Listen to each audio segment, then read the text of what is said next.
Shailendra, news 18 Kusheshwar स्थान। तो देखिए, मतदाताओं की तस्वीरें तो हम आपको दिखाई रहे हैं कि किस तरीके से वो उत्साहित होकर पहुंच रहे हैं और अपना वोट कास्ट कर रहे हैं। इसी बीच हम आपको जितनी भी सियासी पार्टियां हैं, उनके जो प्रवक्ता हैं, उनसे भी आपको मिलवाते हैं और उनसे भी चर्चा की आखिर ये जो उपचुनाव हो रहा है उसको किस तरीके से ले रहे हैं और इस उपचुनाव से क्या कुछ राजनीति बिहार की जो है आने वाले दिनों में बदल सकती है। हमारे साथ कई सारे गेस्ट जुड़े हैं। सबसे पहले मैं आपसे उनका परिचय कराती हूँ। हमारे साथ बीजेपी से संजय टाइगर जुड़े हुए हैं। सर, बहुत बहुत स्वागत है आपका। और कांग्रेस से राजेश राठौर जुड़े हुए हैं। बहुत बहुत स्वागत है राठौर जी आपका भी। एजाज अहमद जुड़े हुए हैं आरजेडी से और अभिषेक झा जेडीयू से हमारे साथ जुड़े हुए हैं। तो सबसे पहले तो मैं एजाज अहमद आपके पास से आना चाहूंगी, क्योंकि देखिए उपचुनाव में हमने देखा सियासी पारा बहुत गर्म था, बयानों के तीर चल रहे थे। तो उन बयानों पर एक एक करके थोड़ी बात, क्योंकि बयान काफी ज्यादा हद तक और बहुत बड़े बयान थे, क्योंकि सरकार को पलटने की बात हो रही है। एजाज अहमद जी, ये बताइए कि ये जो बार बार ये कहा जा रहा है कि खेला हो जाएगा, तेजस्वी यादव भी रैली में कहते हैं, लालू यादव ने भी कहा है, इसका आधार आप क्या मानते हैं और किस हिसाब से आपको ऐसा लगता है कि आने वाले दिनों में बड़ा बदलाव हो सकता है? देखिए, इसका सबसे बड़ा आधार है बिहार की जनता। बिहार की जनता बदलाव चाहती है। पिछली बार नवंबर में ही बिहार की जनता ने बदलाव कर दिया था, लेकिन अब उन बातों में मैं नहीं जाना चाहता हूँ। आज चूंकि चुनाव हो रहा है तो मैं चुनाव के संदर्भ में बताना चाहता हूँ, खास तौर से तारापुर और कुशेश्वर स्थान की जनता के संबंध में। हम लोग हर गांव, हर कस्बा, हर पंचायत और हर लोगों तक जाने का काम किए, और जो लोगों का टेम्परामेंट देखने को मिला, जो लोगों ने बताने का काम किया, और जो वहाँ पर जनता का मिजाज देखने को मिला, इससे स्पष्ट रूप से समझ में आ गया कि इस बार का चुनाव जनता वर्सेस सरकार है और जनता हमारे पक्ष में खड़ी है। हमारे पक्ष में इस कारण खड़ी है कि इन लोगों ने एक साल के अंदर में जिस तरह से बिहार के जनता को ठगने का काम किया, खास तौर से जुमलाबाज पार्टी ने कहा था कि 19 लाख लोगों को हम रोजगार देने का काम करेंगे। 19 लोगों को रोजगार देने की बात नहीं हो सकी। और जनता दल यू के राष्ट्रीय अध्यक्ष भारतीय जनता पार्टी से नहीं पूछते हैं, वो पूछते हैं नेता प्रतिपक्ष से कि तेजस्वी जी बताएं कि रोजगार कहां से देंगे।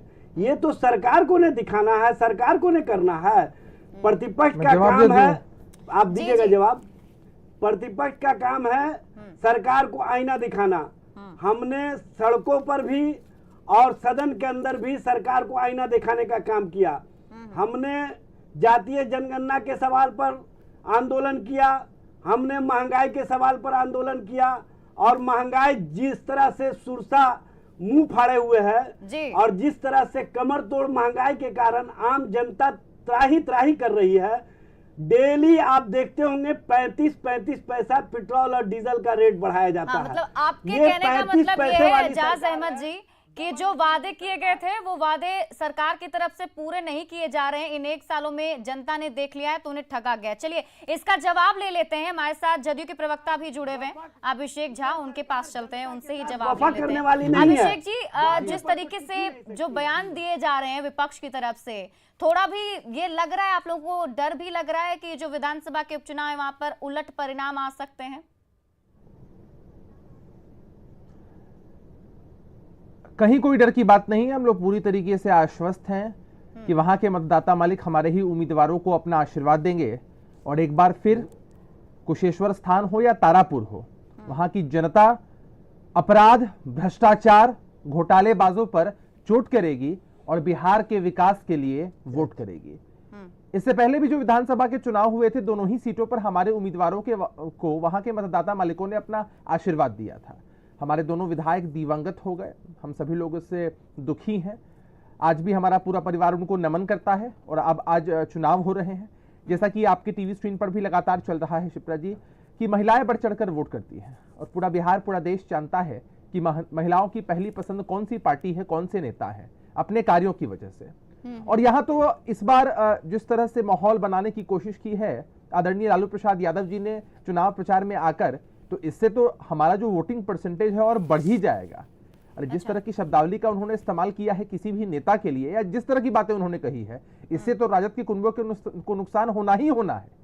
अब जरा सोचिए ना कि एक तरफ लालू प्रसाद यादव जी विसर्जन पुरुष के रूप में जाने जा रहे हैं, जिन्होंने बिहार के विकास का, युवाओं की महत्वाकांक्षा का, बिहार की आधारभूत संरचनाएं, सड़क, पुल, पुलिया, सबका विसर्जन कर दिया था जी। हर तरफ अपराध, भ्रष्टाचार चरम पर था। और दूसरी तरफ बिहार के विकास पुरुष नीतीश कुमार जी हैं, जिनके किए हुए कार्यों की वजह से बिहार का आज कायाकल्प हो चुका है। बिहार में विकास की गाथा बह रही है। कहां से कहां बिहार को लेकर चले आए हैं नीतीश कुमार जी। तो ये लोग जिस तरह से चुनाव प्रचार कर रहे हैं, जिस तरह की पॉलिटिकल नौटंकी इनके यहां चल रही थी, या जिस तरह का इन लोगों ने इमेज क्रिएट किया है जनता के बीच में, जनता तो दहशत में आ गई है कि अगर गलती से भी इनको मौका दिया, इनके उम्मीदवार जीतेंगे तो फिर से वही माहौल खड़ा करने की कोशिश करेंगे।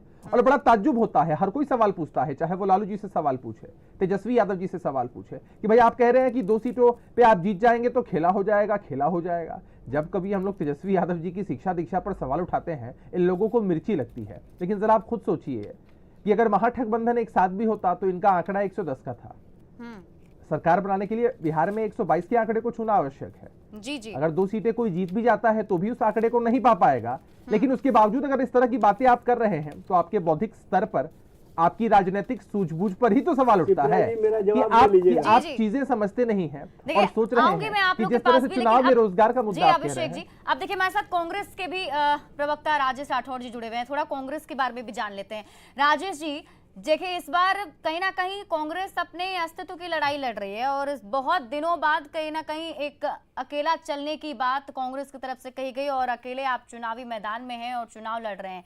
किस प्रकार से आपको ऐसा लग रहा है कि आरजेडी के बिना ही आप इस उपचुनाव में अच्छा प्रदर्शन कर पाएंगे? क्या इसमें कुछ लग पा रहा है आपको? देखिए कई बातें सामने आई है। जनता का जो रुझान आ रहा था, आपके संवाददाता बता रहे थे कि वोट किस प्रकार से होगा। तो लोगों ने विकास की बात कही, कि लोगों ने रोजगार की बात कही, लोगों ने महंगाई की बात कही है।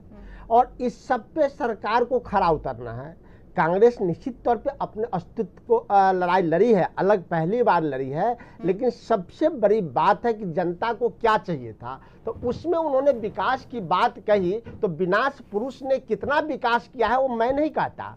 आदरणीय प्रधानमंत्री जी की अध्यक्षता वाली नीति आयोग की रिपोर्ट इस चुनाव के घोषणा से 3 दिन पहले बताया कि बिहार 16 साल में 0 पे चला गया है। तो जो भारतीय जनता पार्टी खुद कह रही है कि नीतीश कुमार का नेतृत्व में बिहार विकास नहीं किया तो वोट नहीं मिलेगा। महंगाई पे जनता मतदाता कह रहे थे कि महंगाई की मार, 40 साल में 70 साल में मैंने 50-60 रुपया डीजल पेट्रोल पे ले गया, इन्होंने 7 साल में 60-70 रुपया बढ़ा दिया। ये महंगाई की मार है। आप कड़वा तेल पे और रिफाइन पे तो हम अभी जा ही नहीं रहे हैं, रोजगार की बात करते हैं। ठीक ही मेरे एक साथी ने कहा था कि पिछले महागठबंधन की सरकार, महागठबंधन का जो नेतृत्व था, उन्होंने वादा किया था कि जनता से कि महागठबंधन की सरकार बनेगी तो हम 10 लाख रोजगार सृजन करके देंगे। उसके जवाब में एनडीए के साथी ने 19 लाख रोजगार की बात कही थी। 1 साल बीत गया, 4.25 लाख नौकरी का अधिकार बिहार के नौजवानों को बनता था। क्या 4.25 लोगों को नौकरी मिली? पहले की सरकार का विज्ञापन की भी बहाली शिक्षकों का आज तक नहीं हो पाया। इसलिए कसौटी पे